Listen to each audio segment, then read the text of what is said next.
O lado sombrio dos buscadores da luz, de Debbie Ford, capítulo 1. Mundo exterior, mundo interior. A maioria das pessoas abandona o caminho do crescimento individual porque em algum ponto a carga da dor se tornou pesada demais para ser suportada. O lado sombrio dos buscadores da luz revela como desmascarar aquele determinado aspecto de cada um que destrói os relacionamentos, mata o espírito e nos impede de realizar os nossos sonhos. É aquilo a que o psicólogo Carl Jung chamou de sombra. Contém todas as nossas facetas que tentamos esconder ou negar. Os aspectos sombrios que julgamos não serem aceitáveis para a família, para os amigos e, mais importante, para nós mesmos. O lado sombrio está calcado profundamente em nossa consciência, escondido de nós e dos outros. A mensagem transmitida desse local oculto é simples. Há alguma coisa errada comigo. Não estou bem, não sou atraente, não mereço ser bem-sucedido, não tenho valor. Muitos de nós acreditamos nessas mensagens. Cremos que se olharmos bem de perto o que jaz nas profundezas do nosso ser, acharemos alguma coisa horrível. Evitamos nos aprofundar com medo de descobrir alguém com quem não consigamos conviver. Temos medo de nós mesmos. Tememos qualquer pensamento ou sentimento que tenhamos recalcado em algum momento. Diversas pessoas estão de tal forma inconscientes desse medo que só conseguem vislumbrar quando refletido. Nós o projetamos no mundo, na família, nos amigos e em estranhos. O medo está arraigado tão profundamente que a única maneira de lidar com ele é escondê-lo ou negá-lo. Nós nos tornamos grandes impostores que enganam a si mesmo e aos outros.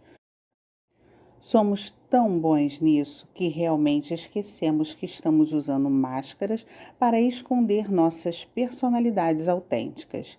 Acreditamos que somos as pessoas que vemos no espelho ou que somos nosso corpo e nossa mente. Mesmo depois de anos observando nossos relacionamentos, carreiras, dietas e sonhos fracassarem, continuamos a abafar essas mensagens internas perturbadoras. Dizemos a nós mesmos que estamos bem e que as coisas vão melhorar. Colocamos vendas nos olhos e abafadores nos ouvidos para poder manter vivas as histórias que criamos. Não estou bem, não sou atraente, não mereço ser bem-sucedido, não tenho valor. Em vez de tentar suprimir nossas sombras, precisamos revelar, reconhecer e assumir as coisas que mais tememos encarar. Ao empregar a palavra reconhecer, estou me referindo a ter conhecimento de que uma determinada característica pertence a você.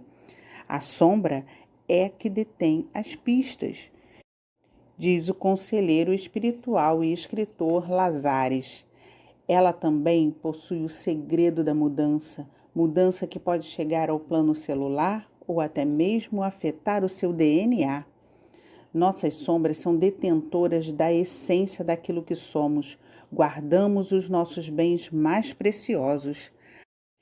Ao encarar esses aspectos de nós mesmos, ficamos livres para viver nossa gloriosa totalidade. O lado bom e o mal, a escuridão e a luz. Ao assumir tudo o que somos, alcançamos a liberdade para decidir o que fazer neste mundo. Enquanto continuarmos a esconder, mascarar e projetar o que está em nosso interior, não teremos liberdade de ser nem de escolher. Nossas sombras existem para nos ensinar, guiar e abençoar com o nosso eu completo. São fontes que devem ser expostas e exploradas. Os sentimentos que abafamos estão ansiosos para se integrar a nós mesmos. Eles são prejudiciais apenas quando reprimidos. Podem surgir de repente nas ocasiões menos oportunas e seus botes repentinos vão incapacitá-lo nas áreas mais importantes de sua vida.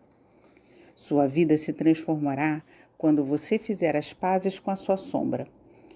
A lagarta se tornará surpreendentemente uma linda borboleta. Você não precisará mais fingir ser alguém que não é. Não será mais necessário provar que você é o máximo. Quando assumir sua sombra, você deixará de viver um constante estado de temor. Descubra os dons da sua sombra e, finalmente, você revelará seu verdadeiro eu em toda a sua glória e terá a liberdade para criar o tipo de vida que sempre quis. Toda pessoa nasce com um sistema emocional saudável. Ao nascer, nos amamos e nos aceitamos sem fazer julgamentos sobre quais são nossas partes boas e quais as ruins. Ocupamos a integridade do nosso ser, vivendo o momento e expressando livremente o nosso eu. À medida que crescemos, começamos a aprender com as pessoas à nossa volta. Elas nos dizem como agir, quando comer, quando dormir e começamos a fazer distinções. Aprendemos quais são os comportamentos que nos garantem aceitação e quais os que provocam rejeição. Aprendemos ao conseguir uma resposta imediata ou quando nossos apelos não são atendidos, da mesma forma que passamos a confiar nas pessoas que nos rodeiam ou a odiá-las. Aprendemos o que é consistente e aquilo que é contraditório, quais as características aceitáveis em nosso meio e as que não são. Tudo isso nos desvia da possibilidade de viver o momento e impede que nos expressemos livremente. Precisamos reviver a experiência da nossa fase de inocência que nos permite aceitar tudo que somos a cada momento, pois só desta forma teremos uma existência saudável, feliz e completa. Esse é o caminho. No livro de Neale Donald Walsch, Conversando com Deus, Deus diz: o amor perfeito está para o sentimento como o branco total está para a cor. Muitos pensam que o branco é a ausência de cor, mas não é.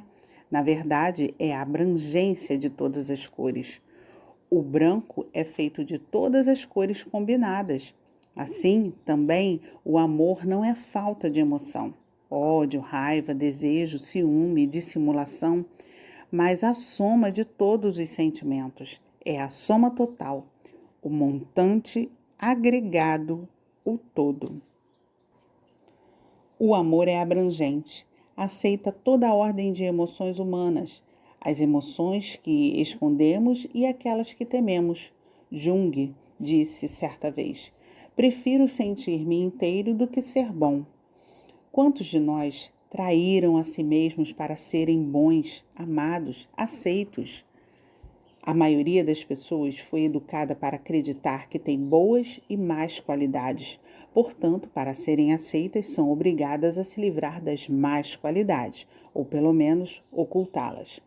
Essa maneira de pensar ocorre quando começamos a individualizar as coisas, como é o caso do momento em que passamos a distinguir nossos dedos das grades do berço e percebemos a diferença entre nós e nossos pais. Mas, à medida que crescemos, nos damos conta de uma verdade ainda maior, que espiritualmente estamos todos ligados. Todos nós fazemos parte de cada pessoa. Desse ponto de vista, devemos perguntar se realmente há partes boas e más em nós mesmos, ou são todas partes necessárias para formar um todo. Como saber o que é bom sem conhecer o que é mal? Como reconhecer o amor sem viver o ódio? Como podemos ser corajosos sem ter sentido medo?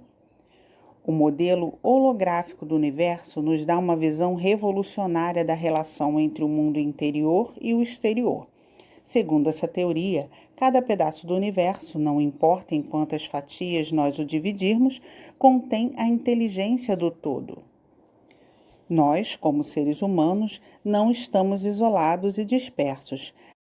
Cada pessoa é um microcosmo que reflete e contém o macrocosmo.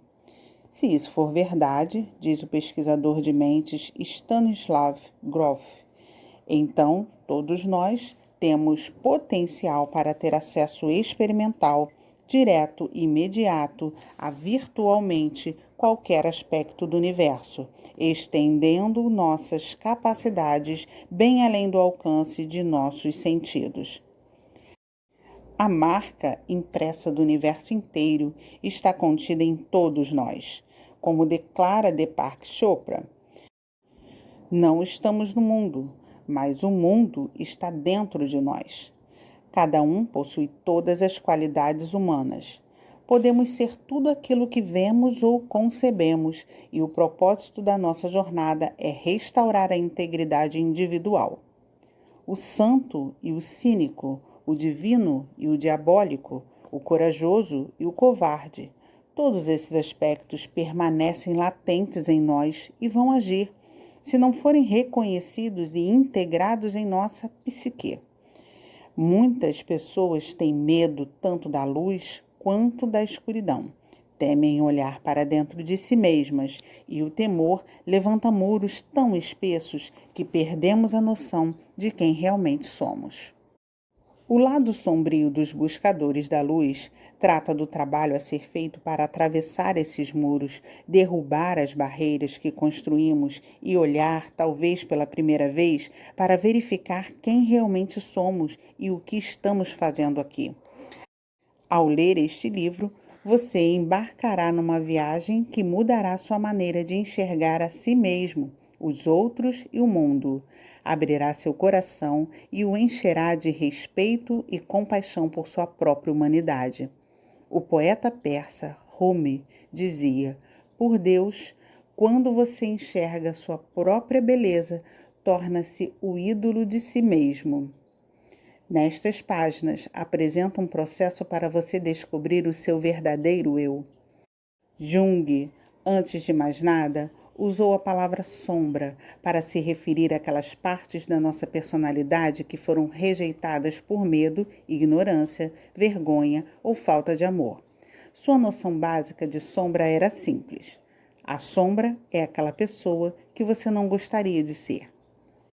Ele acreditava que a integração da sombra causaria um impacto profundo, capacitando-nos a redescobrir uma fonte mais profunda da nossa própria vida espiritual.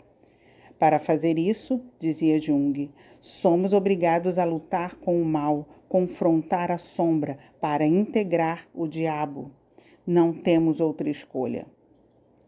Você precisa mergulhar na escuridão para trazer para fora a sua luz. Quando reprimimos qualquer sentimento ou impulso, também estamos reprimindo seu polo oposto. Ao negar nossa fealdade, perdemos nossa beleza. Se negarmos nosso medo, minimizamos nossa coragem. Se nos recusamos a ver nossa ganância, reduzimos a nossa generosidade. Nossa grandeza completa é maior do que conseguimos perceber. Se você acreditar, como eu, que temos a marca impressa de toda a humanidade dentro de nós, então será capaz de ser a pessoa mais admirável que já conheceu e, ao mesmo tempo, o pior ser que já chegou a imaginar. Este livro o ensinará a fazer as pazes com esses aspectos, às vezes contraditórios de você mesmo. Meu amigo Bill Spinoza, um instrutor de grupo de estudos superiores da Landmark Education, diz: aquilo com que você não consegue coexistir não o deixará existir. Você precisa aprender a deixar que tudo o que você é exista. Se quiser ser livre, antes de tudo deve ser. Isso significa que precisamos parar de nos julgar. Devemos nos perdoar por sermos humanos, imperfeitos, porque ao nos julgar, estamos automaticamente julgando os outros e o que fazemos com os outros, fazemos com nós mesmos. O mundo é o espelho de nós mesmos. Quando conseguimos nos aceitar e nos perdoar, fazemos a mesma coisa com os outros. Essa foi, para mim, uma dura lição a ser aprendida. 13 anos atrás, acordei deitada no chão frio de mármore do meu banheiro. Meu corpo doía e meu hálito cheirava mal. Havia sido mais uma noitada de festas e drogas, e então, naturalmente, eu passara mal. Quando me levantei e olhei no espelho, percebi que não poderia continuar assim. Estava com 28 anos e ainda esperava que alguém aparecesse para cuidar de mim até que eu melhorasse. Mas, naquela manhã, me dei conta de que ninguém viria. Nem minha mãe, nem meu pai, nem meu príncipe encantado montado no seu cavalo branco. Eu estava numa encruzilhada, no vício das drogas. Sabia que em breve teria de escolher entre a vida e a morte. Ninguém poderia fazer essa escolha por mim. Ninguém mais poderia afastar meu sofrimento. Ninguém seria capaz de me ajudar até que eu fizesse isso comigo mesma. A mulher diante do espelho me causou um choque. Percebi que não tinha ideia de quem era ela, como se a estivesse vendo pela primeira vez. Cansada, assustada, fui até o telefone e pedi ajuda. Minha vida mudou drasticamente. Naquela manhã, decidi ficar bem, sem me importar com quanto tempo isso levaria. Depois de terminar um programa de tratamento de 28 dias, estabeleci uma verdadeira odisseia para me recuperar por dentro e por fora. Parecia uma tarefa monstruosa, mas eu não tinha escolha. 5 anos mais tarde, e tendo gasto aproximadamente $50.000, tornei-me uma pessoa diferente. Tinha me livrado dos meus vícios, trocado de amigos e mudado meus valores. Porém, quando estava em silêncio, meditando, eu sentia que ainda havia partes de mim que não estavam bem, das quais queria me livrar. O problema é que eu ainda me odiava. Parece inacreditável que uma pessoa possa frequentar grupos de terapia durante 11 anos, encontros de grupos de recuperação de viciados, fazer tratamentos para dependência, consultar hipnotizadores e acupunturista, tentar a experiência de renascimento, participar de grupos de transformação, retiros budistas e sufistas, ler centenas de livros, assistir às fitas de visualização e meditação e ainda detestar uma parte do que ela é. Apesar de gastar um tempo enorme e aquela elevada quantia de dinheiro, percebi que eu tinha muito trabalho pela frente. Finalmente, tive um estalo. Eu estava em um seminário intensivo de liderança conduzido por uma mulher chamada Jane Smith. A certa altura, eu estava falando em pé diante de um grupo, quando de repente Jan olhou para mim e disse: "Você é mandona." Meu coração afundou. Como ela sabia? Eu tinha consciência de que era assim, mas estava tentando desesperadamente me livrar dessa parte do meu ser. Havia me empenhado bastante para ser doce e generosa, a fim de compensar esse horrível traço de caráter. Então, sem emoção, Jan me perguntou por que eu odiava essa parte de mim mesma. Sentindo-me pequena e idiota, disse-lhe que era a parte que me causava mais vergonha, que o fato de ser mandona só me causara outros sofrimentos. Jan, então, afirmou: "O que você não assume toma conta de você." Eu conseguia perceber como estava dominada pela ideia de ser mandona. Preocupava-me o tempo todo com essa faceta do meu caráter, mas ainda não queria assumir isso. "O que há de bom em ser mandona?" ela me perguntou. Tanto quanto eu podia perceber, não havia nada de bom nisso.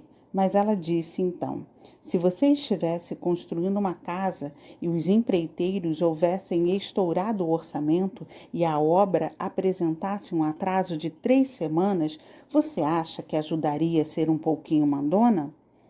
Evidentemente, eu concordei. Quando você precisa devolver mercadorias em seu trabalho, ajuda a ser durona às vezes? Mais uma vez, concordei. Jan me perguntou se eu conseguiria perceber que, às vezes, ser mandona não só é útil, mas é uma grande qualidade com a qual podemos contar em determinadas situações.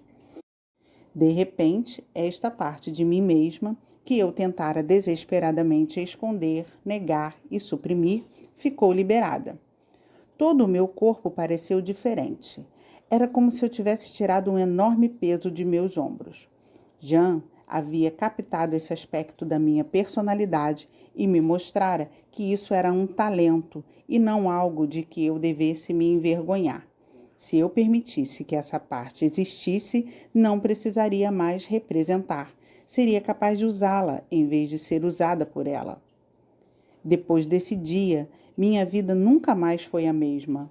Mais uma peça do quebra-cabeça da recuperação havia se encaixado. Aquilo a que você resiste, persiste. Eu escutara isso tantas vezes, mas jamais entendera por completo a profundidade dessa afirmação. Ao resistir à mandona que existia em mim, eu mantivera isso trancado. No momento em que aceitei essa condição e a vi como um dom, afrouxei minha resistência, e isso deixou de ser um problema e tornou-se uma parte saudável e natural do meu ser. Agora, não preciso ser mandona o tempo todo, mas nas ocasiões apropriadas, como acontece às vezes no mundo em que vivemos. Posso usar essa qualidade para me proteger. Esse processo me pareceu milagroso. Por isso, fiz uma lista de todas as partes de mim mesma das quais não gostava e trabalhei para descobrir o lado bom delas. Tão logo fui capaz de perceber os valores positivos e negativos de cada aspecto meu, consegui diminuir minhas resistências e deixar que essas partes existissem livremente. Ficou evidente que esse processo não se destina a nos livrar de coisas das quais não gostamos em nós mesmos, mas a fazer-nos descobrir o lado positivo desses aspectos e integrá-los em nossa vida. Este livro é um guia para a sua jornada. Ele contém as ideias essenciais de um curso que desenvolvi ao longo dos anos para ajudar você a revelar sua sombra, apossar-se dela e assumi-la. Começarei definindo a sombra detalhadamente e explorando sua natureza e seus efeitos. Examinarei, então, o fenômeno essencial da sombra, a projeção, que é a forma de negarmos partes essenciais de nós mesmos quando as rejeitamos. Depois de considerar um novo modelo para compreender nossa vida interior e exterior, o modelo holográfico do universo, podemos começar a agir aplicando o que aprendemos para revelar as faces ocultas do nosso lado sombrio. Empreenderemos em seguida a tarefa de nos apossar das qualidades da nossa sombra, responsabilizando-nos por elas, aprendendo quais são os instrumentos específicos para incorporar a sombra e descobrir os talentos dela e como é possível recuperar o poder sobre as partes nossas que entregamos a outros. Finalmente, exploraremos os caminhos que nos dão condições de nos amarmos e nos nutrirmos e os instrumentos práticos que nos permitem manifestar nossos sonhos e criar uma vida que mereça ser vivida. Muita gente perde muito tempo em busca da luz e acaba encontrando mais escuridão. Uma pessoa não se torna iluminada ao imaginar figuras de luz, disse Jung, mas ao tomar consciência da escuridão. O lado sombrio dos buscadores da luz vai guiá-lo em seu caminho para revelar sua sombra, para apropriar-se dela e para assumi-la. Ele lhe proporcionará o conhecimento e os instrumentos para trazer à luz aquilo que jaz dentro de você. Vai ajudá-lo a recuperar o seu potencial, a sua criatividade, o seu brilhantismo e seus sonhos. Vai abrir o seu coração para você e para os outros, além de alterar para sempre o seu relacionamento com o mundo. O lado sombrio dos buscadores da luz, de Debbie Ford. Capítulo 2. Em busca da sombra. A sombra se apresenta com muitas faces: aterrorizada, ambiciosa, zangada, vingativa, maligna, egoísta, manipulativa, preguiçosa, controladora, hostil, feia, subserviente, vulgar, fraca, crítica, censora. A lista é interminável. Nosso lado sombrio age como um depósito para todos esses aspectos inaceitáveis do nosso ser. Todas as coisas que pretendemos não ser e todos os aspectos que nos causam embaraços. Essas são as faces que não queremos mostrar ao mundo nem a nós mesmos. Tudo o que odiamos, a que resistimos ou a que rejeitamos no nosso ser assume vida própria, sem levar em conta o que sentimos como sendo nossos valores. Quando nos encontramos face a face com o nosso lado sombrio, nossa primeira reação é fugir e a segunda é negociar com ele para que nos deixe em paz. Muitas pessoas já perderam tempo e gastaram dinheiro justamente para fazer isso.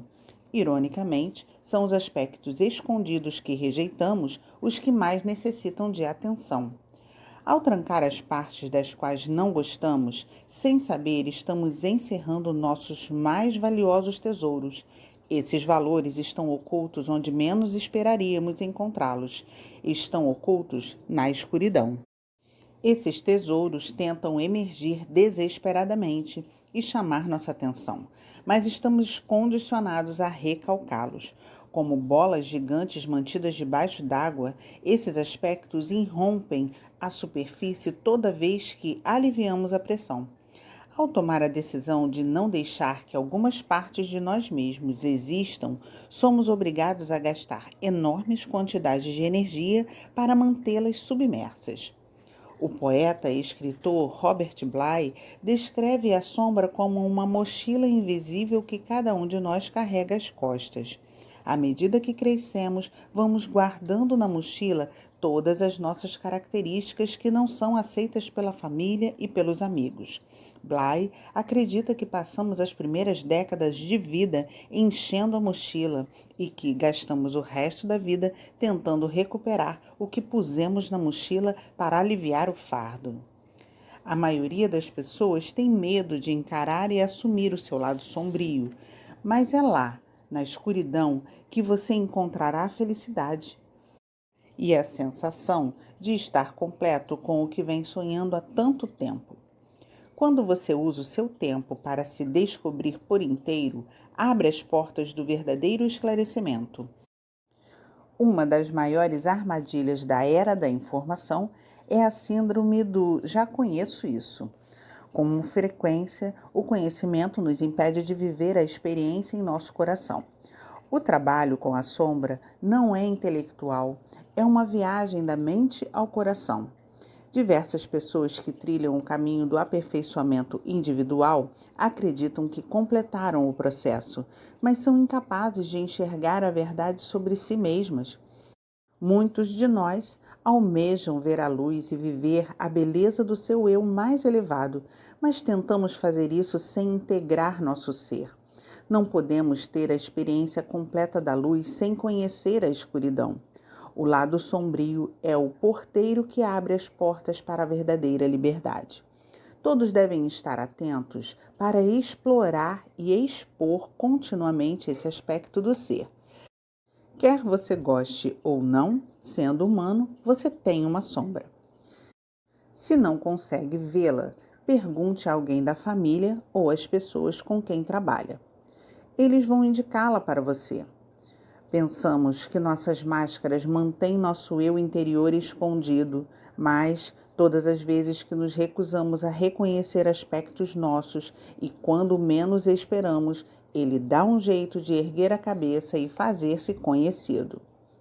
Assumir um aspecto de si mesmo significa amá-lo, permitir que ele conviva com todos os outros aspectos, não o considerando nem mais nem menos do que qualquer um dos outros.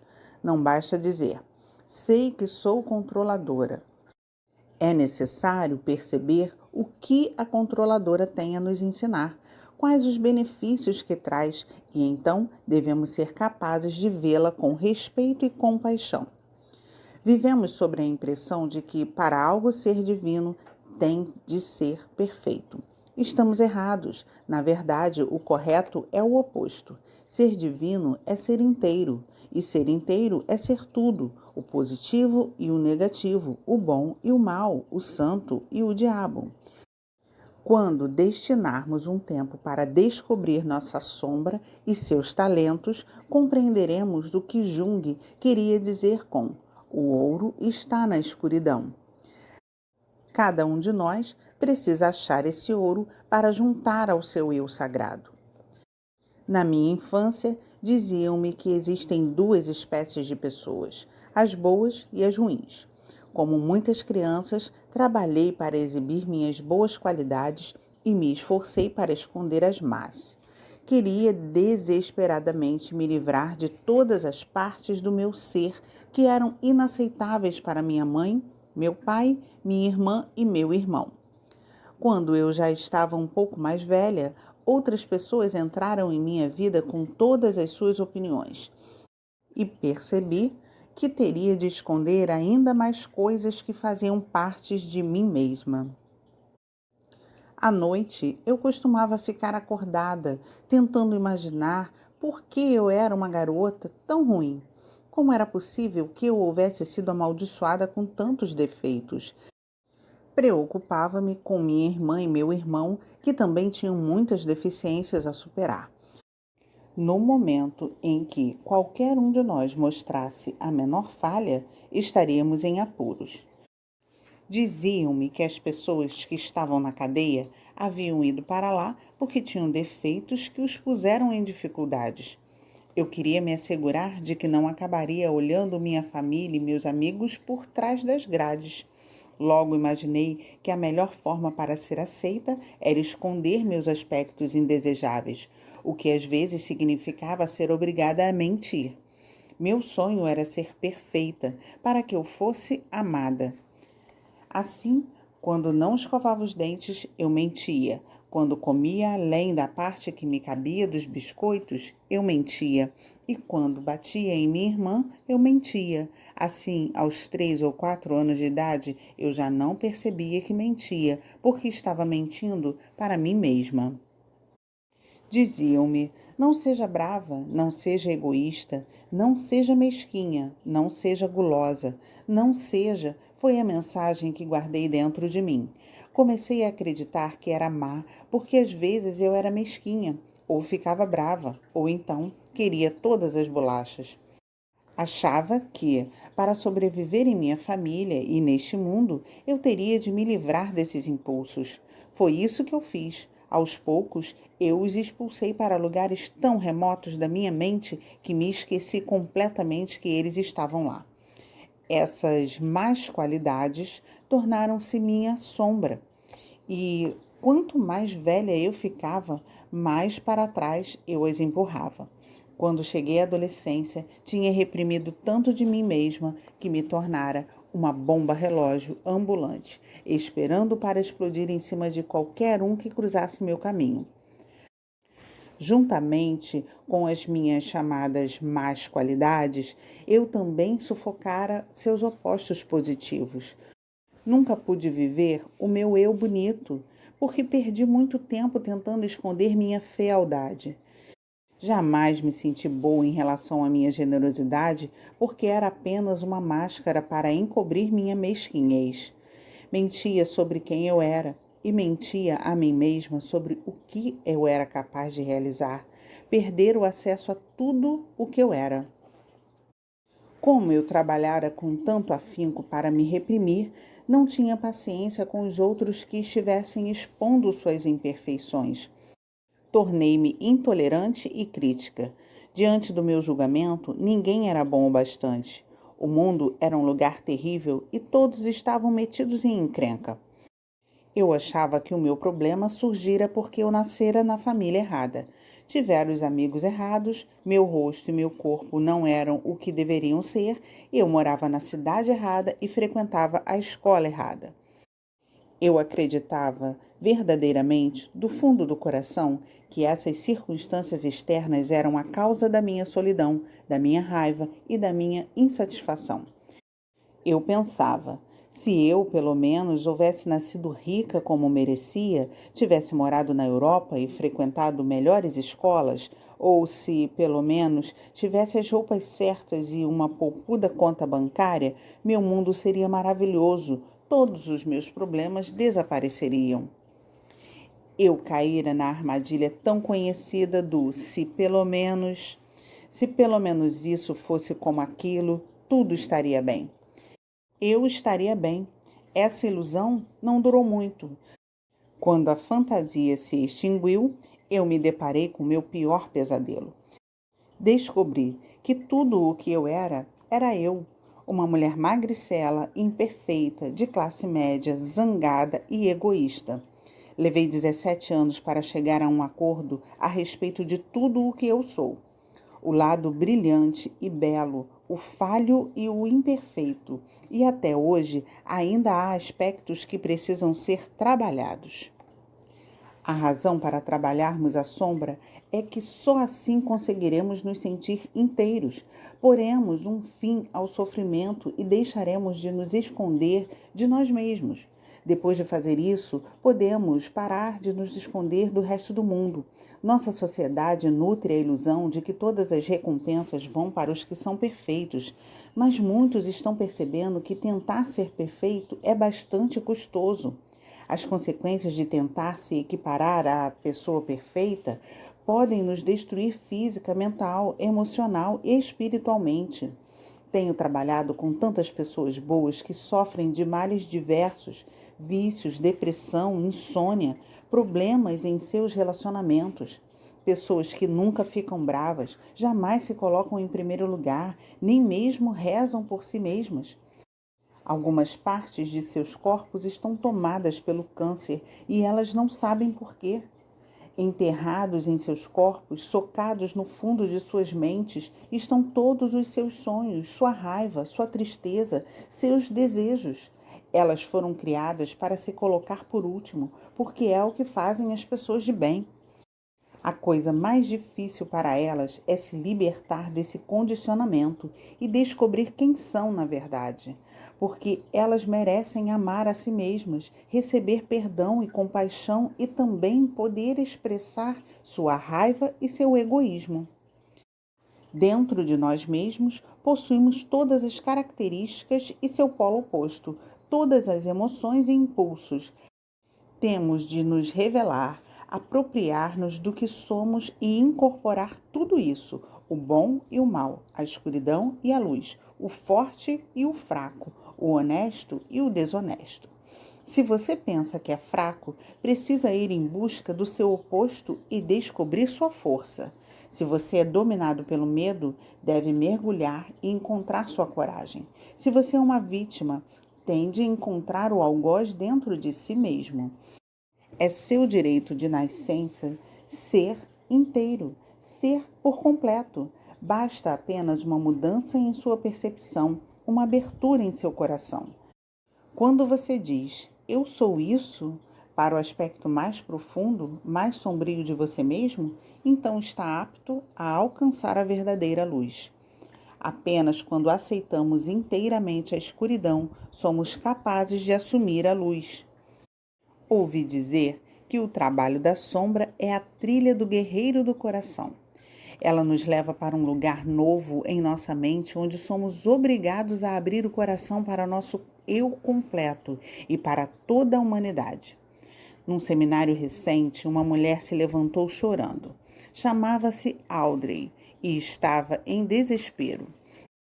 Tinha pensamentos terríveis, ela admitiu, e estava envergonhada e embaraçada com a possibilidade de contá-los, porque então saberíamos como ela era má. Depois de uma longa conversa, ela finalmente confessou que odiava a filha. Ela estava tão inibida que eu mal conseguia ouvir o que ela dizia. Ela repetia baixinho, várias vezes seguidas, a frase: Eu odeio minha filha. Todos os presentes olhavam para ela, alguns com pena, outros com horror. Trabalhei um pouco com Audrey, explicando que estava tudo bem, se o que ela estava sentindo era ódio. Ela precisava aceitar o ódio que sentia pela filha. Perguntei quantas pessoas naquela sala tinham filhos. Quase todos levantaram uma das mãos. Pedi-lhes que fechassem os olhos e tentassem se lembrar de uma ocasião em que poderiam ter sentido ódio de seus filhos. Todos descobriram que se lembravam de pelo menos uma vez em que isso tinha acontecido. Então, fiz com que eles imaginassem que benefício eles haviam extraído do ódio. Alguns disseram sanidade, outros amor e outros disseram alívio e emoção. Todos perceberam que não tinham tido nenhum controle sobre a emoção propriamente dita. Mesmo quando não queriam sentir ódio, muitas vezes o sentiam. Ao ver que não estava sozinha, Audrey sentiu-se em condições de permitir-se ter ódio, sem censura. Expliquei que todos nós precisamos do ódio para conhecer o amor e que o ódio só tem poder quando é reprimido ou negado. Perguntei a Audrey o que aconteceria se ela assumisse seus sentimentos de ódio e esperasse para descobrir seus benefícios em vez de reprimi-los. Ela ainda parecia envergonhada, cabisbaixa, e então eu lhe contei uma história. Certo dia, dois gêmeos saíram com o avô para dar um passeio ao ar livre. Caminharam entre as árvores até que chegaram a uma antiga cocheira. Quando os meninos e o avô entraram para explorar a cocheira, um dos garotos imediatamente começou a reclamar. Vovô, vamos sair daqui. Esta cocheira velha está cheirando a esterco de cavalo. O menino permaneceu perto da porteira, furioso porque seus sapatos novos estavam sujos de esterco. Antes que o velho pudesse responder, viu seu outro neto correndo alegremente entre as baias da cocheira. "O que você está procurando?" perguntou ele ao seu segundo menino. "Por que está tão feliz?" O garoto olhou para cima e disse: "Com tanto esterco de cavalo, deve haver pelo menos um pônei por aqui." Agora, a sala estava em silêncio. O rosto de Audrey parecia radiante. Ela começava a perceber o benefício da sua raiva. O pônei, nesse aspecto dela mesma. Essa mudança de percepção permitiu a liberação da energia negativa que ela carregara durante anos. Audrey percebeu que seus sentimentos de ódio eram um mecanismo de defesa que protegia seus limites junto às pessoas que ela amava. Mesmo tendo lhe causado uma dor muito grande, esse ódio também fora o catalisador da jornada espiritual e servira de impulso para que ela procurasse exteriorizar sua verdade interior. Havia mais ouro para brotar. 2 semanas depois do curso, a filha de Audrey telefonou para ela. Como Audrey estava se sentindo bem em relação à filha, assumiu o risco e lhe contou como se sentira naqueles últimos anos. Audrey explicou-lhe como havia assumido aquele ódio durante o curso e, quando Audrey acabou de falar, a filha começou a chorar. Chorou copiosamente, liberando anos de dor e de vazio, e expressou toda a raiva que sentira pela mãe. Quando acabou, convidou a mãe para almoçar com ela. Sentadas em frente uma da outra, elas foram capazes de sentir a ligação especial que mãe e filha têm e juraram solenemente que, dali em diante, iriam expressar toda e qualquer emoção para que nada mais as afastasse de novo. Se Audrey não tivesse sido corajosa o suficiente para expressar o seu ódio, a recuperação não teria sido possível. Tanto a mãe quanto a filha tinham tantas emoções reprimidas que bastava estarem juntas num lugar para haver uma explosão. O ódio precisava ser expresso e assumido. Só assim seu benefício seria revelado. O dom do ódio de Audrey era o amor, que deu a ela um relacionamento novo, belo e honesto com a filha. Todos os aspectos do nosso ser têm um lado benéfico. Todas as emoções e características que possuímos nos mostram o caminho do esclarecimento da unicidade. Todos nós temos uma sombra que é parte da nossa realidade total. E essa sombra está presente para nos indicar em que ponto estamos incompletos. Ela nos ensina a ter amor, compaixão e perdão, não somente pelos outros, mas por nós mesmos. E, quando incorporamos a nossa sombra, ela pode nos curar. Não é apenas nossa renegada escuridão que encontra seu caminho nos recessos da nossa sombra. Há uma sombra de luz, um lugar onde enterramos nosso potencial, nossa competência e nossa autenticidade. As partes sombrias da psique são só sombrias quando estão reprimidas e escondidas. Quando as trazemos à luz da mente e encontramos seus talentos sagrados, elas nos transformam e então ficamos livres. Durante um dos meus cursos, percebi isso claramente numa mulher que vivia mascando chicletes. Era brigona e do contra. Ela parecia ter um dane-se invisível tatuado na testa. Pan questionava tudo, enquanto declarava firmemente que não tinha nenhum problema em aceitar seu lado sombrio. Ela tinha razão. A escuridão era a zona em que ela se sentia à vontade. Não se importava de ser chamada de estourada ou autoritária. Pan considerava essas palavras elogiosas. Quando eu disse a Pan que ela era um docinho, ela olhou para mim com desgosto e total incredulidade. Eu? Um docinho? Nunca! Ela era totalmente incapaz de se ver como uma pessoa delicada, suave ou feminina. Deixei-a sozinha, confiando em que, no decorrer do fim de semana, eu mostraria o caminho a ela. No dia seguinte, sentindo-me segura o suficiente depois de um movimento catártico de meditação, pedi a algumas pessoas que ficassem no meio do grupo para que fossem abraçadas pelas restantes. Eu nunca havia feito isso antes, mas era evidente que Pan e algumas outras mantinham-se estagnadas, não evoluíam e precisavam de amor. Quando pusemos os braços em volta de Pan, ela desabou, gemendo inconsolavelmente e chamando pela mãe. Por mais de 1 hora, um grupo de 10 pessoas ou mais ficou sentado consolando Pan, enquanto ela extravasava anos de dor, solidão e tristeza.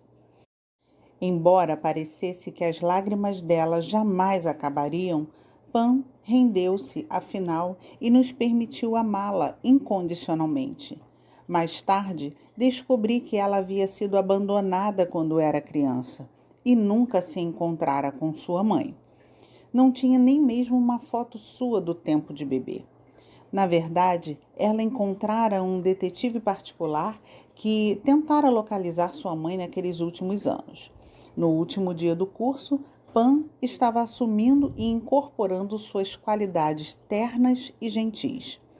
Todos se admiraram com a transformação dela. Exatamente 1 semana depois, Pan teve notícias do detetive e recebeu sua primeira foto de quando era bebê.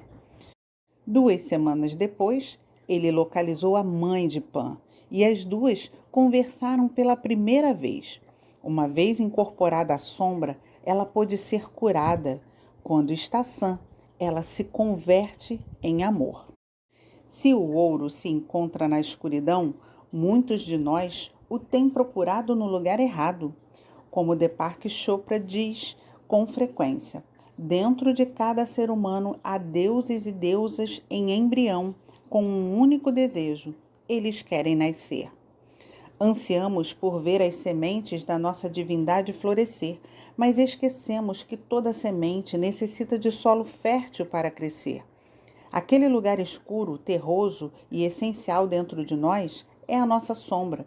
É um campo que precisa ser aceito, amado e cultivado para que as flores do nosso ser desabrochem. Exercícios. Quando você fizer esses exercícios, é importante estar bem atento, porque as respostas estão todas dentro de você, mas é preciso fazer muito silêncio para poder ouvi-las. Reserve para si mesmo um bom espaço de tempo. Certifique-se de que o telefone esteja desligado e renda-se totalmente ao processo. Recomendo que você reserve pelo menos 1 hora para esses exercícios. Vista roupas que o deixem à vontade e sente-se no seu lugar preferido da casa. Se quiser, acenda algumas velas e coloque uma música suave para ajudar a criar uma atmosfera de sedução para si mesmo. Deixe à mão um diário e uma caneta ou um lápis com que você goste de escrever. Providencie um gravador e uma fita para registrar as próximas etapas. Assim, não precisará abrir os olhos para ler o que vem a seguir quando estiver fazendo os exercícios. Depois de tudo pronto, feche os olhos e respire 5 vezes, profunda e lentamente. Inspire contando até 5, prenda o ar contando até 5 e então expire bem devagar pela boca. Use a respiração para relaxar o corpo inteiro. Concentre toda a atenção na respiração enquanto prossegue, já que esse é um dos melhores meios de acalmar a mente. Agora, com os olhos fechados, imagine-se entrando num elevador e fechando a porta. Pressione um dos botões do elevador e desça 7 andares. Imagine que está descendo fundo em sua consciência. Quando a porta se abre, você vê um magnífico jardim sagrado. Tente visualizar tudo o que se refere a ele. Observe as árvores, as flores, os pássaros. De que cor está o céu? Está claro? De um azul brilhante ou rendilhado de nuvens? Sinta a temperatura e a brisa acariciando seu rosto. Como você está vestido? Está usando uma roupa de que gosta muito? Imagine-se com sua melhor aparência. Tire os sapatos e sinta o chão sob os pés. Tem grama ou é arenoso? Está seco ou úmido? Você vê um caminho revestido de pedra ou de mármore? Há cascatas ou estátuas? Você vê algum animal por aí? Permaneça pelo menos 1 minuto olhando em volta em todas as direções e observe o que mais existe no seu jardim. Quando tiver terminado de criar o jardim, crie um lugar destinado à meditação, onde você possa ficar para encontrar todas as respostas que sempre procurou. Mantenha-se durante 1 minuto explorando o seu lugar interior sagrado e comprometa-se a visitá-lo com frequência. Volte sua atenção para a respiração e inspire e expire de novo 5 vezes, lenta e profundamente. Conduza-se a um estado ainda mais profundo de relaxamento consciente. Agora, faça a si mesmo a série de perguntas que vem a seguir e vá com calma para que você possa ouvir sua voz interior. Depois de cada pergunta, abra os olhos por um momento e escreva as respostas no diário. A melhor maneira de fazer isso é escrever rápido e qualquer coisa que venha à mente. Não existe respostas certas ou erradas. Não se preocupe com o que estiver escrevendo. Permita-se sentir e expressar qualquer coisa que precise emergir por esse processo. Quando tiver a resposta para a primeira pergunta, feche os olhos, volte ao seu jardim, sente-se no seu lugar de meditação. Respire mais 2 vezes, lenta e profundamente, antes de se fazer a segunda pergunta e assim por diante. Não tenha pressa. Primeira pergunta: do que é que eu tenho mais medo? Pergunta número 2: quais os aspectos da minha vida que precisam ser mudados? 3. O que pretendo conseguir ao ler este livro? 4. O que mais temo que alguém descubra sobre mim? 5. O que mais me atemoriza descobrir sobre mim mesmo? 6. Qual foi a maior mentira que já contei a mim mesmo? 7. Qual foi a maior mentira que eu já disse a outra pessoa? 8. O que pode me impedir de fazer o trabalho necessário para transformar minha vida? Quando terminar esse exercício, leve o tempo necessário para escrever em seu diário e expressar no papel qualquer coisa a mais que precise vir à tona. Então, espere um momento para se conscientizar da coragem e do trabalho árduo com que você se empenhou nesse exercício e siga para o próximo capítulo.